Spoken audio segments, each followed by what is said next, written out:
ننتظر نظاما ينتج نفسه من جديد باش يجي من جديد. وين كيفاش تتم يا اخي الانتخابات؟ هي وضع ورقه في الصندوق كما هي عمليه شفافه باش تخدم المواطن البسيط، باش تخدم المواطنين البسطاء. والله نقول حاجه اخرى، النخبه المتواصله السادسه الصامته هي القدام باش تحكمكم، باش تكون مع القمع ومع الاحتقان ومع التشريد ايا كان. مع الخطبه هم احفاد، هم ناس قدامكم الكل، قدام الصحافه الاجنبيه جابوا الورود بس قابلوهم بادوات القمع.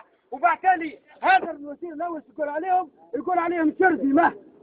وبشركم يا شعب، نبشرك يا شعب انه الخطاب رقم 4 امس البن عليه اللي يوصف فيه الناس بالشرذمه. وبالتالي حذاري ثم حذاري، لابد ان نتكاتف ونتحد. الشعب هذا ما ماتش، النهار اللي قال ناصر العويني الشعب هذا ما يموتش، بحول الله ما يموتش ويبقى صامت ويتواصل الكفاح وتتواصل المسيره. والسلام عليكم ورحمه الله.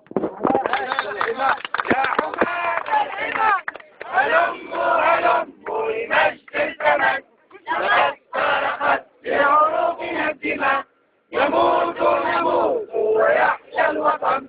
إذا الشعب يوما أراد الحياة فلا بد أن يستجيب القدر، ولا بد للليل أن ينجلي، ولا بد للقيد أن ينكسر. حماة الحمى يا حماة الحمى هلموا لمجد الزمن.